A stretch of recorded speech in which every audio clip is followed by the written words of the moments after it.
Muy buenas noches, soy Gerardo Viloria, quien le da la bienvenida a su programa En Voz Alta.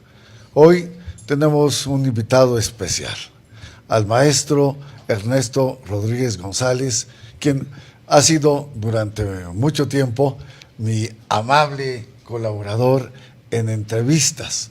Hoy le vamos a dar un machetazo a caballo de espadas. Hoy lo entrevistaremos a él con un tema muy importante, un tema que fundamentalmente conduce, maneja, es un experto en ello, tanto en lo académico, con 42 años, 44 años como profesor emérito de la Facultad de Derecho de la UAM y también en el litigio.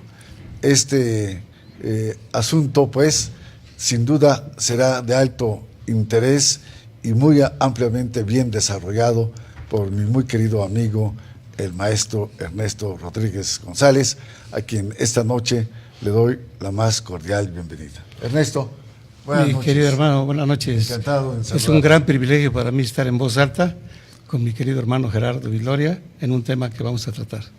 Como decía, machetazo a caballo de espadas.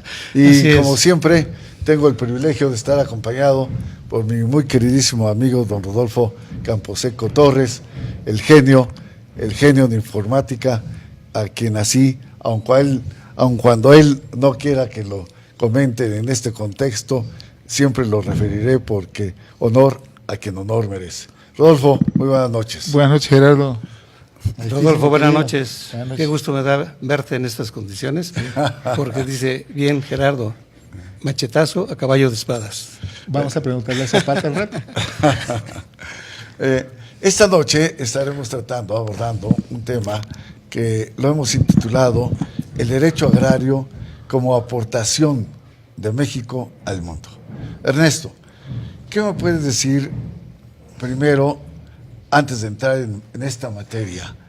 ¿Qué podríamos considerar en ese contexto jurídico que es en concepto el derecho agrario? Es muy importante para abordar esto de inicio, pero me gustaría comentarte antes que conforme a la estructura de conocimiento que cada uno de nosotros tenemos, de acuerdo a estos estudios que tenemos, vamos en busca de la verdad en la ciencia y en la tecnología. Aquí, respecto al derecho agrario, tiene una connotación muy interesante porque existen diferentes tratadistas en donde el concepto lo han denominado de diferentes formas y entonces aquí surge el principal problema. Yo diría que el derecho agrario aquí en México debe estudiarse desde 5 puntos de vista especiales. Primero, el histórico. Segundo lugar, desde el punto de vista económico. Desde luego no debemos de olvidar el social, el político, pero fundamentalmente, como nuestra carrera profesional, sería el jurídico. Son los 5 grandes temas que hay que abordar. Muy bien, pero en ese contexto, es decir, como aportación de México al mundo en el contexto del derecho agrario, ¿qué es lo que México aporta a este mundo jurídico universal? A reserva de irlo desarrollando, lo que aporta México al mundo, y es muy claro, ya reconocido por muchos tratadistas, incluso alemanes, rusos, es la Constitución de 1917. Porque la Constitución de 1917 es la primera en el mundo que tiene ya contemplado y dentro de todo su capitulado las normas de carácter social.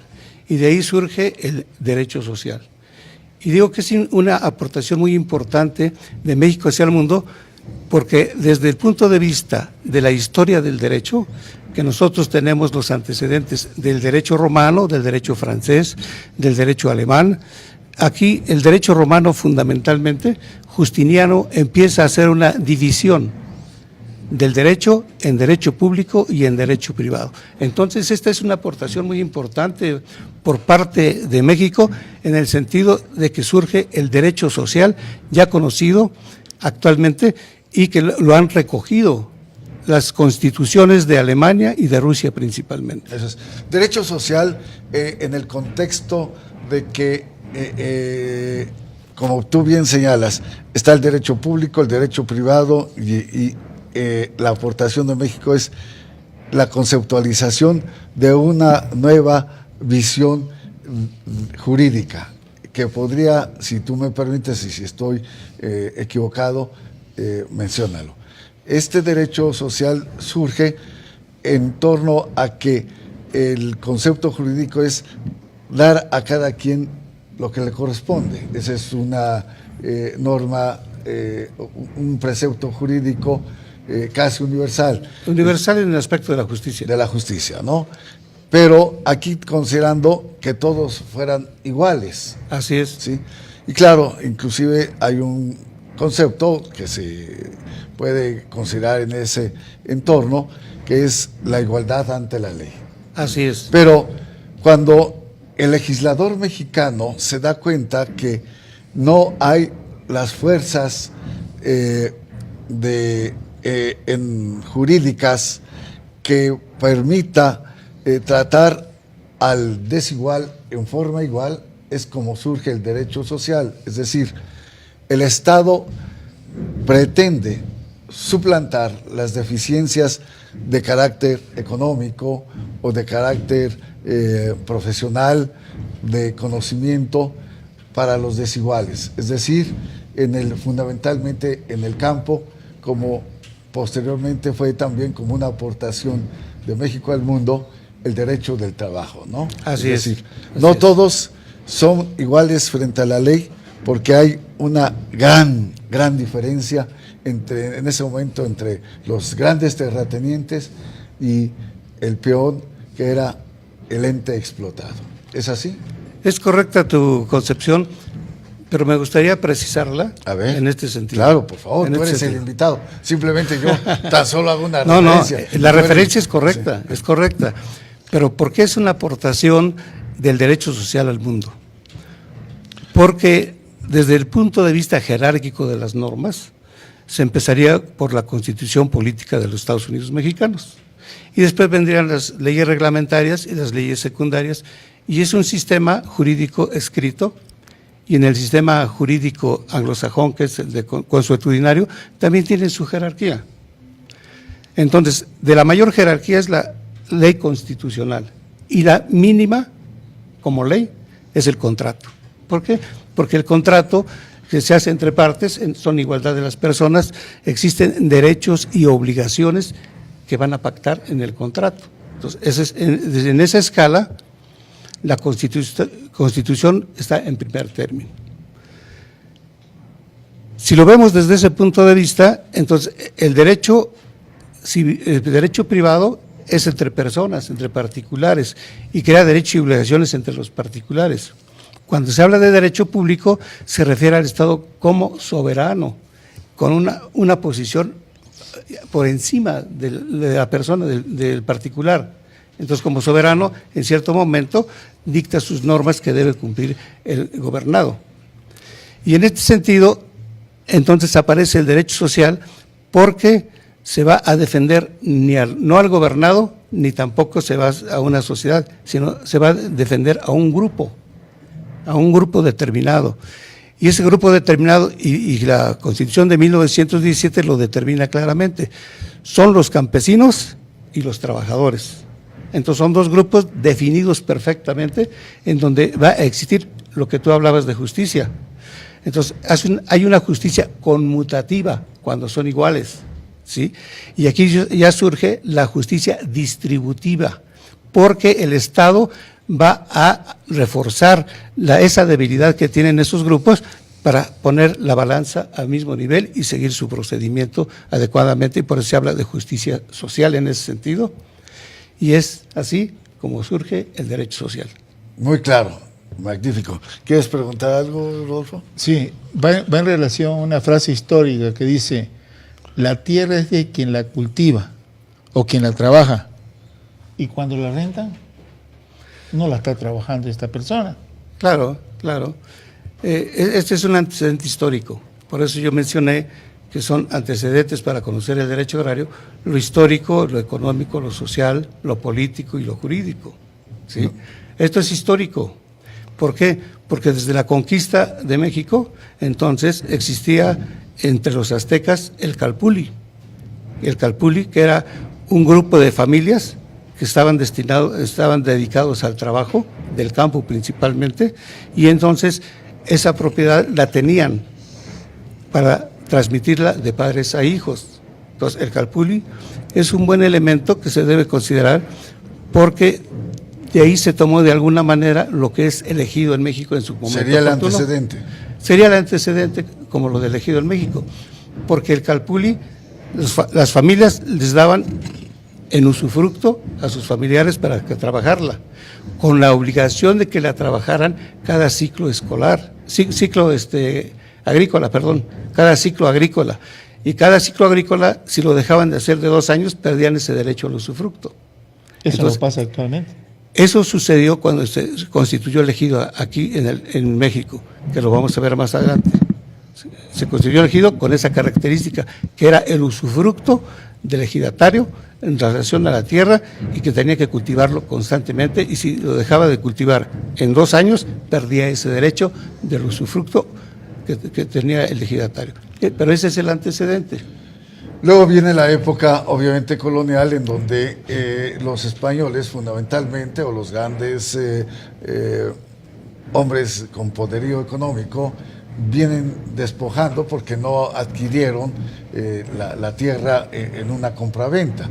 Despojan a aquellos que eran los originarios dueños. Así es. Y finalmente esto viene creciendo. No se da esta conceptualización en la Constitución de 1824, Así es. sino se da esta ya figura del derecho agrario como una respuesta, y dime si estamos equivocados, como una respuesta de esa situación de hartazgo. De hartazgo y abuso. De abuso del hombre, los colonizadores, de los terratenientes en ese momento, sí, ya de grandes extensiones de tierra que habían sido adquiridas en despojo, fundamentalmente de quienes eran los propietarios, descendientes de los propietarios originarios, ¿no? Que era el campesino, ¿no? ¿Es así? Así es.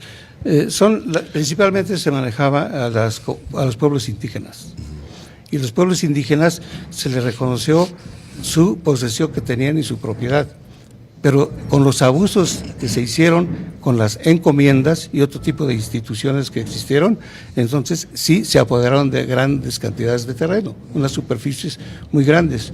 Incluso en Chihuahua había un terrateniente que le decían que si él era de Chihuahua, y él decía, no, Chihuahua es mío, y es uno de los estados más grandes. Es el estado más grande de la República. Más grandes.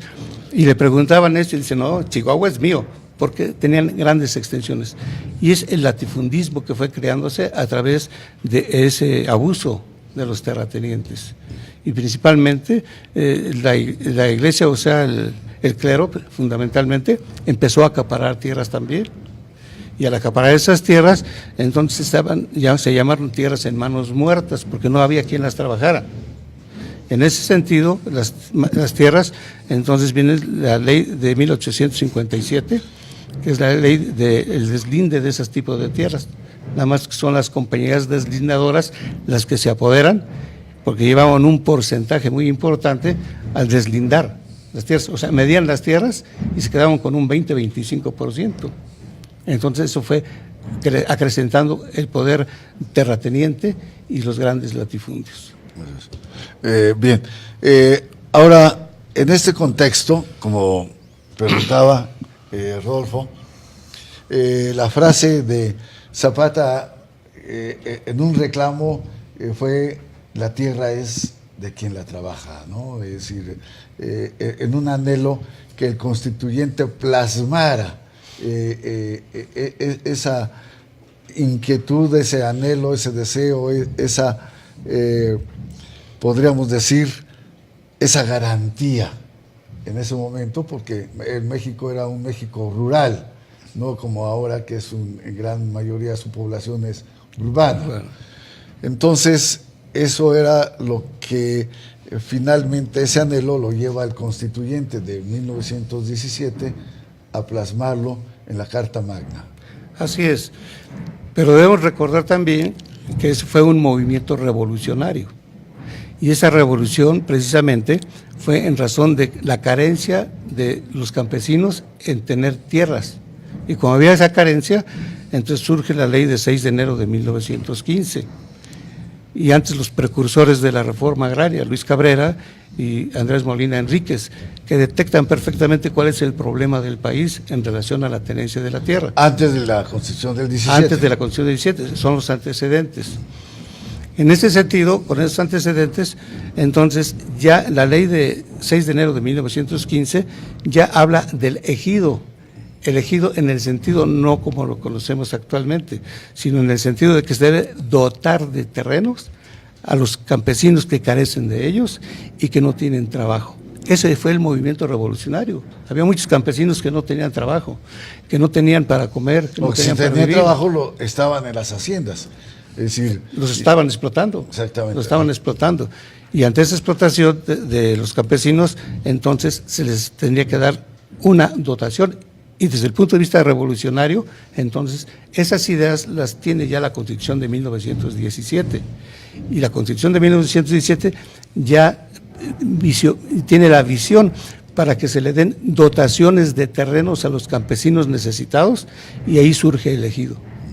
El ejido con las características que vimos anteriormente del Calpulli, que ese ejido no le daban una propiedad, sino le daban la posesión que debería tener el ejidatario para trabajar esa tierra. Y trabajando esa tierra, entonces ya tenía medios de subsistencia. Incluso en la época de Miguel Alemán, antes de Cárdenas, que dio muchos ejidos, decía Cárdenas, y eso digo Miguel Alemán, que debería ser una dotación de 10 hectáreas cuando menos por cada campesino.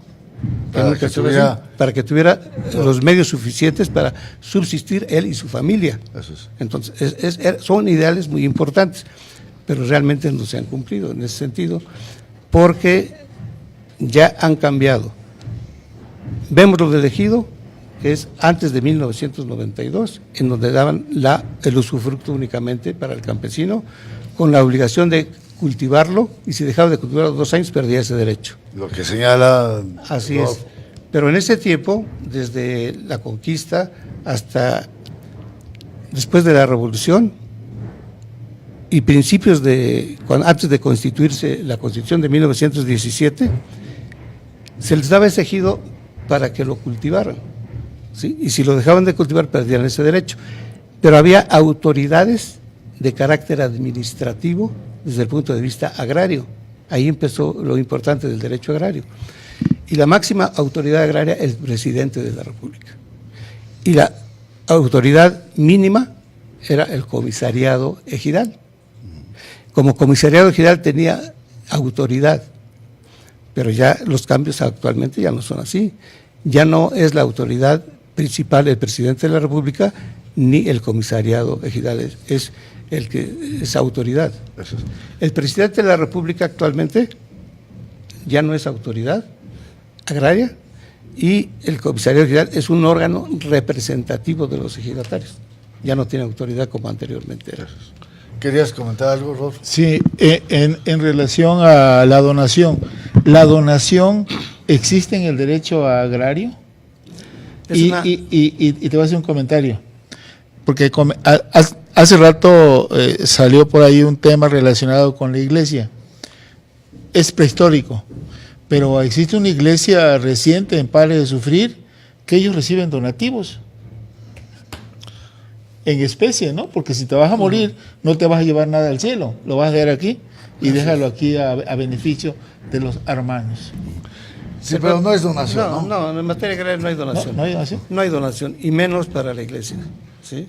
No lo permite la ley, no lo contempla la ley. Ahí hay cesión de derechos, cesión de derechos. Es como si fuera una herencia, ¿sí? ¿Y se da hacia la iglesia? No. No, a la iglesia no. La iglesia no tiene ni facultades tampoco para recibir en herencia algún bien inmueble. La iglesia únicamente tiene la facultad de tener los templos y para su objeto, o sea, para el culto. Nada más, no pueden tener más bienes. Así es que aunque se los quieran dar, no pueden recibirlo. Inclusive, es decir, perdón, esa es otra materia, pero inclusive son tan solo,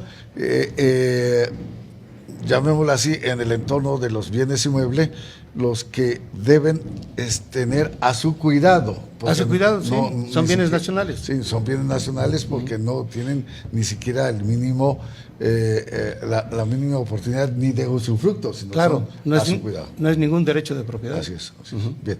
Pero en el entorno de la enajenación, este concepto que lleva hasta 1992, que tú referías, cambia este sentido del ejido, mencionas. Así es. ¿Por qué cambia? ¿Quién lo cambia? ¿Y en qué forma cambia? Antes de contestarte esto, ahorita vemos eso. Lo que es materia agraria actualmente, a partir de 1917 a la fecha, es el ejido y la comunidad, que son materia agraria, únicamente ejido y comunidad. Y todos los problemas que tengan que resolverse tendrán que resolverse ante los tribunales unitarios agrarios y el Tribunal Superior Agrario, que es independiente de la Suprema Corte de Justicia de la Nación, porque tienen su personalidad jurídica y su patrimonio propio. Los tribunales tienen una jurisdicción y esa jurisdicción se les da la ley y la competencia, la misma ley orgánica la distribuye a nivel del país. Ahora, en respecto a tu pregunta que me decías. Sí, ¿cuándo es que este concepto de la enajenación que otorga el Estado hacia los núcleos campesinos, fundamentalmente, deja de tener vigencia en razón de qué? Segundo, ¿quién cambia este concepto jurídico, es decir, de enajenación? ¿Y cómo se cambia el concepto de ejido? Se cambia el concepto de ejido, y es una pregunta muy importante, porque tradicionalmente se seguía considerando el ejido como el usufructo de las tierras para cultivarlas. Y en 1992 se había repartido tanto ejido en dotaciones que hubo hasta en forma crítica, dice, ya se repartió la República Mexicana como 4 veces. Hasta un segundo piso le pusieron. Hasta un segundo piso, sí. Y no hablamos de tú ya sabes quién. Eso es otra cosa. ¿Lo conoces? Sí, y entonces ahí hay algo muy importante. En 1992, esto es desde el punto de vista también de metodología en cuanto a la politicismo jurídico. Fíjate qué interesante es esto. El politicismo jurídico es cuando algún gobernante o alguna institución solicita de que se haga una legislación de acuerdo a lo que se requiere.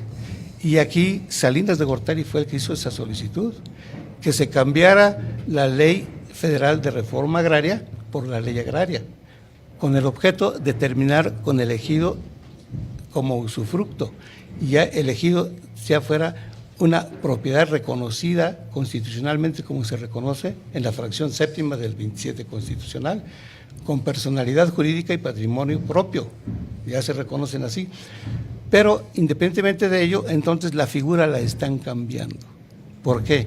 Porque ahora existe una figura que se denomina dominio pleno, y el dominio pleno, mediante un procedimiento que debe seguirse, se le da ese dominio pleno al ejidatario, y una vez que tiene el dominio pleno, lo puede vender.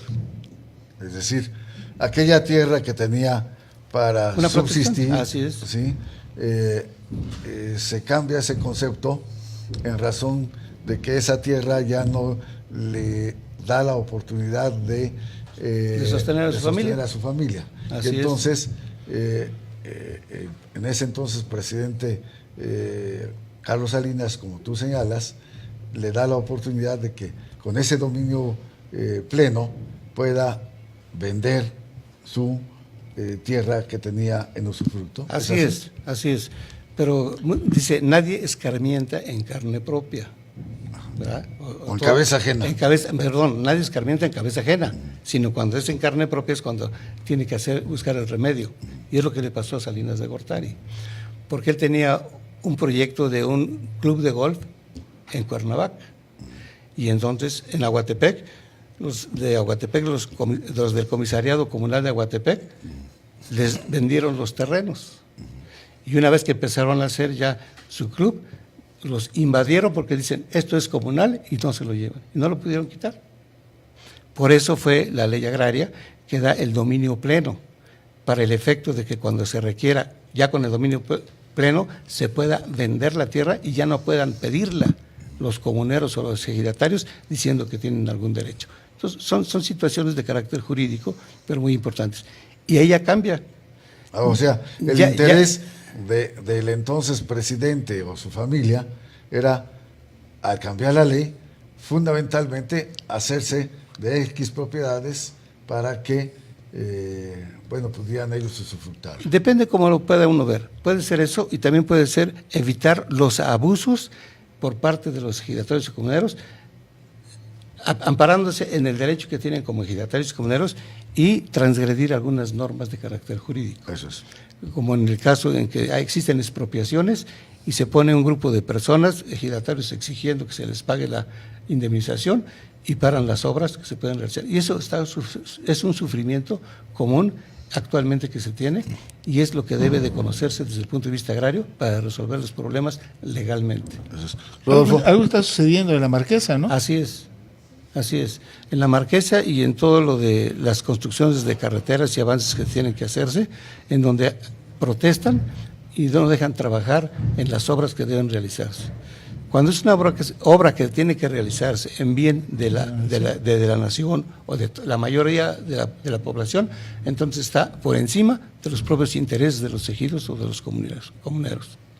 Pero, por ejemplo, como bien dice Rodolfo, nosotros vemos que hay por ejemplo, una carretera, la carretera Toluca-Naucalpan, que hay un tramo en donde los ejidatarios no permiten la construcción en ese tramo de la continuación de la carretera. Y esto a pesar de que creo que ya les han dado la indemnización y aún así no la permiten. ¿Esto es así o no? Mira, lo que sucede realmente es que no lo hacen como lo señala la ley. La ley señala que en las expropiaciones debe de hacerse por causa de utilidad pública y mediante la indemnización. Entonces, la causa de utilidad pública está en las carreteras. La causa de utilidad pública son los transportes que se están haciendo y es motivo de expropiación, pero debe pagárseles lo justo. Y una vez que se pague lo justo y siguiendo el procedimiento, no tienen por qué protestar. Y los que estén protestando están cometiendo otro tipo de ilícito de carácter penal y tienen que ser tramitados en materia penal. Sí. Uso legítimo de la fuerza pública, ¿no? Así es. Pero hay que seguir el procedimiento, porque si lo que tú mencionas, si te están dando un dinero a unos comuneros o a unos ejidatarios sin seguir el procedimiento de la expropiación, pues al rato te van a decir no me han dado nada y entonces nunca van a terminar. Pero cuando se sigue el procedimiento y se hace la expropiación, ya se demuestra la utilidad pública y se les da la indemnización, es una función del Estado que no tiene ni amparo. Eso es. Rápidamente, porque ya me indicaron que el tiempo casi se acabó. ¿Cuál sería la diferencia y que el derecho agrario o nuestra ley ampara entre comuneros, ejidatarios, pueblos indígenas, en fin, y que muchos vividores en este momento se amparan en ese contexto? Rápidamente, ¿qué me puedes decir? Sí, rápidamente, mira, ya vimos que la materia agraria es en razón de los conflictos que pueden existir entre ejidatarios y comuneros. Ejidatarios y comuneros con particulares. Ahora, ¿qué sería, ejidatarios y comuneros ¿cuál sería con el Estado? Ya sabemos qué es el materia agraria, sí. Pero el comunero, ¿qué sería? El comunero es el que ha promovido un reconocimiento y titulación de bienes comunales. Porque la ley anteriormente, el artículo 27, desde 1917, hablaba de las comunidades de hecho que existieran, que eran las comunidades indígenas, se les reconocía su derecho. En ese sentido, ahora ya tienen personalidad jurídica y patrimonio propio, reconocidas constitucionalmente, ejido y comunidad. Y la comunidad es el antecedente de los pueblos indígenas, ¿sí? Entonces, las comunidades que han sido reconocidas y tituladas como bienes comunales son de materia agraria. Los que no han sido reconocidos pues no es materia agraria. Pueden ser pequeños propietarios o pueden ser incluso pueblos o comunidades indígenas, pero no de materia agraria, sino esos pueblos y comunidades indígenas, y la propia ley constitucional lo señala en su artículo 2, en el inciso A, fracción 8, donde dice que los pueblos indígenas y las comunidades indígenas son de interés público, son entidades de interés público. Entonces está definido claramente. Pero para que se reconozcan en el Estado de México a las comunidades indígenas, deben seguir un procedimiento que establece la propia Constitución local, las leyes locales, e incluso aquí tengo la Gaceta de Gobierno, en donde viene ¿El listado de cuáles son las comunidades indígenas? Sí, aquí está un listado de las comunidades indígenas, de acuerdo con el artículo 17 de la Constitución Política de los Estados Unidos Mexicanos, 1366 bis de la Ley de Derechos y Cultura Indígena del Estado de México, y de conformidad con el informe, que es lo más importante, tener un informe del Consejo Estatal para el Desarrollo Integral de los Pueblos Indígenas en el Estado de México. Y ese listado tiene que ser aprobado mediante un decreto por la Cámara de Diputados. Y ya está aquí. Muy bien. Entonces, rápidamente, concluyendo en menos de un minuto, para que no haya un abuso, ¿qué se debe hacer? Respetar lo que establece la ley. Y hacer, en primer lugar, si existen, en el Estado de México, sí existen comunidades y pueblos indígenas, sí, y están ya en el listado. Hay municipios en donde no aparecen comunidades indígenas, ni pueblos indígenas. Uno de ellos podría ser Huixquiluca, que no aparece ningún pueblo ni comunidad indígena. Y entonces, por lo tanto, no pueden apelar a esa pretendida situación jurídica. Desde luego que no. Muy bien. ¿Algo más? Pues únicamente desear que el público le interese. El derecho agrario es tan importante, y actualmente es por el reconocimiento que tienen desde 1957, 1967 aproximadamente, tanto Alemania como Rusia, de un derecho de carácter social, en base al reconocimiento que se le da a la Constitución Política de los Estados Unidos Mexicanos a partir de 1917. Entonces el derecho agrario es vigente y debe conocerse. Incluso Eduardo García Maínez, Mendieta y Núñez, incluso un gran sociólogo y jurista, que hace un estudio fabuloso sobre el derecho agrario, que lo denomina desde ese tiempo, menciona que se debe estudiar en las universidades el derecho agrario. ¿Por qué? Porque es desde el punto de vista didáctico importante, porque esta es una rama o un derecho que tiene que ver con todas las demás ramas del derecho, público, privado, penal, civil, mercantil, etcétera. Muy bien. Y económico. Económico, principalmente. En 15 segundos, ¿cuánto tiempo dura un juicio oral? Bueno, un juicio oral agrario. Sí. No, de eso no hay término. Aunque la ley señala unos términos, y lo que me decía un alumno hace muchos años, ¿no? Dice, un juicio agrario, maestro, usted no lo sabe, pero dura como 3 meses. Y digo, discúlpame, pero yo no puedo decir eso, porque hay juicios que llevan 300, 400 años, incluso hay juicios actualmente en materia agraria, ante los tribunales unitarios agrarios, que llevan 15, 20 años. Así es que no podemos precisar. Pero hay un ejemplo muy claro, que es el que no, una vez iniciado el juicio oral, en ese instante no se puede dar por concluido hasta que se dan todas las pruebas, y que fue el de... Sí, bueno... Un maestro tuyo. Guillermo Vázquez Alfaro, y que lo complemento con lo que decía. Guillermo Vázquez Alfaro fue el creador de la ley agraria de 1992. Y esa creación que hace con la ley agraria, en la ley agraria, la idea que tenía el maestro, ya falleció desgraciadamente mi maestro, era terminar en una sola audiencia un juicio de carácter agrario. Y duramos 18 horas, me tocó a mí participar con él, en una audiencia de un juicio agrario, 18 horas, desde la 1 de la tarde hasta las 7 de la mañana del día siguiente, sin parar, con el objeto de terminar el juicio, y no se logró ese objetivo.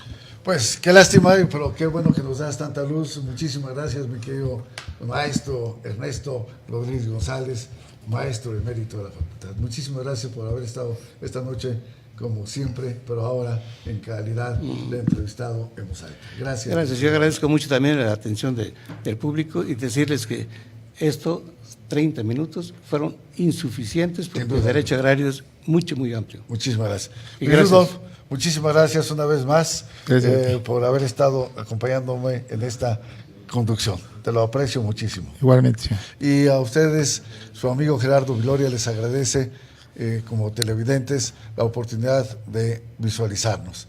Que tengan la mejor de las noches y, por lo tanto, el mejor de los descansos. Mil gracias. Hasta Buenas la noches. próxima.